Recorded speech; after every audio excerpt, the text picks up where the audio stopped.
l'humain appelle la chance. Oui. L'humain appelle ça de la chance. Mais peut-être que c'est ce qu'elle devait faire. C'est ce qu'elle a appelé à faire.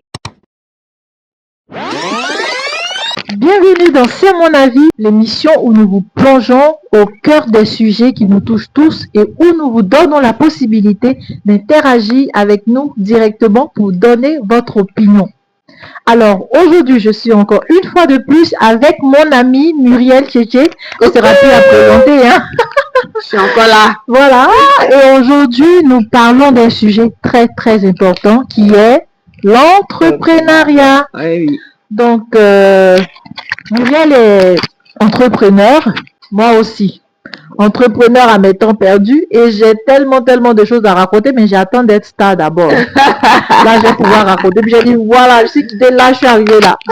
Alors, Muriel, dis-moi, est-ce que tu peux donner des causes? Parce que c'est ce qui est dans l'émission, hein. C'est mon avis ici, on parle causes, conséquences et solutions. Donc, est-ce que tu peux énumérer quelques causes qui pousseraient certaines personnes à vouloir entreprendre, surtout en Afrique et dans notre pays? Bon, avant de venir sur les causes, déjà, il y a des gens qui sont nés pour entreprendre, qui sont nés pour faire leur propre business. C'est vrai que ça ne vient pas tout de suite, mais il y a des gens, quand ils commencent à travailler en entreprise, c'est vrai qu'ils sont bien là-bas, ils sont productifs et tout, mais ils ne se sentent pas dans la chose. Voilà. Par contre, il y a d'autres aussi, il y a des frustrations, il y a tout ce qui s'ensuit, on ne les paye pas bien et tout. Après, ils se reconvertissent dans l'entrepreneuriat. Sinon, l'entrepreneuriat en lui-même, il faut vraiment aimer. Il ne faut pas le faire par dépit. Voilà, c'est ce que je peux dire pour le moment. D'accord, et comme d'habitude, hein, on ne va pas venir s'asseoir ici pour raconter n'importe quoi. On fait quelques recherches. J'ai pu faire quelques recherches aussi pour savoir les principales causes qui pousseraient certaines personnes à entreprendre aujourd'hui. Et là, on parle de la quête d'autonomie. Elle a bien dit, la quête d'autonomie et de liberté. Parce que très souvent, on a envie d'être notre propre patron, on n'a pas envie de recevoir d'ordre de quelqu'un, de pouvoir monter à 8 heures pour descendre à 20 heures. Donc déjà, il y a la quête d'autonomie, beaucoup aspirent à être leur propre patron. Voilà, à fixer les propres horaires, comme j'ai dit. Il y a l'ambition de construire un projet personnel. Voilà, donc tu t'es parlé, il faut aimer la chose. Tu as peut-être depuis que tu es petit, tu as travaillé pour les gens, tu as passé un concours public, mais tu as quelque chose qui te passionne réellement, comme moi aujourd'hui, l'animation. Donc, tu peux entreprendre aussi en fonction de ces idées-là.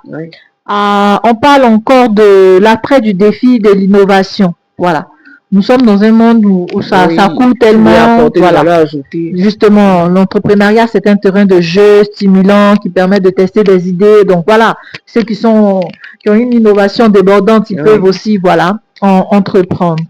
Maintenant, l'insatisfaction face au travail salarié. On en a parlé, hein, et ça, c'est clair.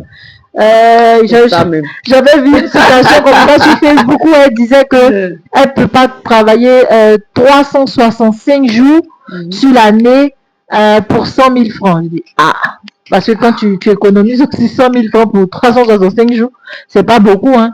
Donc, il y a des gens qui n'ont pas envie de rester, voilà, dans des bureaux, à attendre un salaire à la fin du mois. Ils préfèrent entreprendre et puis, voilà, envie de gagner plus et surtout faire ce dont ils ont envie. C'est ça. Mais,